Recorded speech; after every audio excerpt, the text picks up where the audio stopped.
Assalamualaikum sahabat lovers yang pastinya baik hati, tidak sombong dan juga tidak lupa dengan Sang Pencipta. Bagaimana kabar kalian hari ini?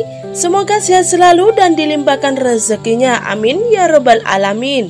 Sebelumnya admin ucapkan terima kasih kepada sahabat lovers karena selalu mengikuti perkembangan Subang melalui channel kami. Dan kami sangat bersyukur karena sahabat lovers telah mengeklik video ini, yang artinya kami yakin kalau kalian masih penasaran terkait siapa pelaku pembunuh ibu dan anak di Subang ini. Dan kalau begitu mari kita kawal kasus ini hingga tuntas. Episode baru kasus Subang, baru terungkap perintah Yoris ke Danu di hari pembunuhan Tuti Suhartini dan Amelia Mustika Ratu. Inilah detik-detiknya.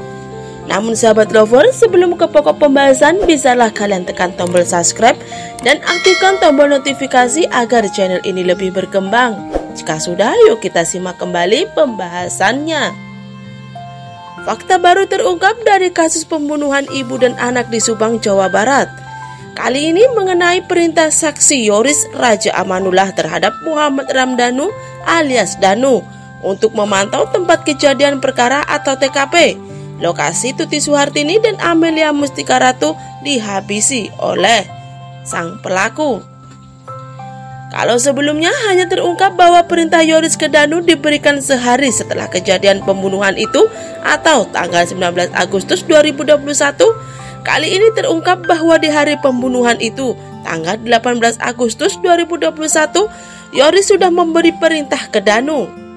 Hal ini diungkap oleh Surono, ayah dari Danu, saat berbincang di channel YouTube Freddy Sudaryanto Sport. Surono menceritakan detik-detik di mana ia menerima kabar duka yang menimpa ipar atau adik istrinya, Tuti Suhartini, dan keponakannya Amelia Mustika Ratu. Diceritakan saat mendapat kabar itu dia tengah merantau bekerja di sebuah proyek di Majalengka. Siang-siang bekerja, saya dapat info dari ponakan istri, Wak, di rumah si Amel Biinung ada perampokan, ungkapnya. Surono pun bertanya balik mengenai kabar Tuti dan Amel. Di saat itu ia mendapat kabar Tuti dan Amel sudah meninggal dunia. Kabar itu langsung membuatnya tidak tenang, bahkan ia tak enak makan. Dia berusaha menelpon Danu, namun Danu tak tersambung. Si Danu mungkin gak bawa HP, ungkap Surono. Karena itu ketika waktu istirahat dia pamit ke bosnya untuk pulang ke Subang. Surono berangkat dari Majalengka pukul 12.30 waktu Indonesia Barat dan tiba di rumahnya pukul 17.00 waktu Indonesia Barat. Saat itu dia langsung menuju rumahnya untuk menaruh pakaian dari proyek. Namun saat tiba ternyata rumahnya sudah terkunci. Dia kembali menelpon Danu untuk meminta kunci. Saat itu Danu berada di TKP pembunuhan. Setelah menyerahkan kunci, Danu pamit lagi ke ayahnya Surono untuk ke TKP kembali. Katanya ditugasi sama Ak Yoris ke sana, TKP lagi, terang Surono. Setelah Danu balik ke TKP, Surono lalu ke rumah Lilis, kakak korban, karena semua keluarga berkumpul di sana. Keesokan harinya 19 Agustus 2021, setelah jenazah dua almarhumah diotopsi lalu dibawa ke rumah Lilis untuk dimakamkan. Proses pemakaman dimulai sekitar pukul 9.00. Saat itu Danu tidak bisa hadir karena harus menjalankan tugas Yoris lagi untuk memantau TKP. Danu mulai memantau sekitar lokasi pukul 7 waktu Indonesia Barat, sehingga ketika jenazah dibawa ke pemakaman dia tidak menyertai. Baru setelah dia mendengar jenazah sudah dimakamkan, dia buru-buru menyusul ke pemakaman. Saya sempat lihat terakhir aku, Danu. Setelah dipemakamkan, Danu kembali ke TKP untuk memantau lokasi sesuai tugas dari Yoris. Saat itulah dia melihat seorang yang awalnya dia kira sebagai polisi masuk ke TKP.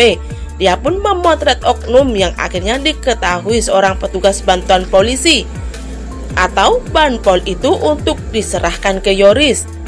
Setelah itu, Danu diajak oknum Banpol itu masuk ke TKP dan menguras bak mandi setelah jenazah Tuti dan Amel dimandikan oleh pelaku. Terkait hal ini, Surono berharap pelaku dan dalang kasus ini segera terungkap. Kami berdoa supaya cepat terungkap jadi bebas buat kami, ungkapnya.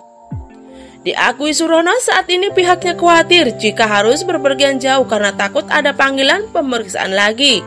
Surono mengaku sudah 4 kali dimintai keterangan polisi sebagai saksi, dan selama penyelidikan kasus ini, dia terpaksa harus meninggalkan pekerjaannya sebagai pekerja di proyek Majalengka. Saat ini, dia mengandalkan ada orang yang mau memanfaatkan jasanya seperti memperbaiki alat-alat elektronik hingga mengelas. Karena kita nggak merasa bersalah, apa yang saya tahu saya sampaikan ya, nyantai saja, katanya kembali. Nah sahabat lovers, bagaimana tanggapan kalian? Cantum di kolom komentar dan terima kasih sudah menyimak video ini sampai habis. Sampai jumpa di video pembahasan Subang selanjutnya.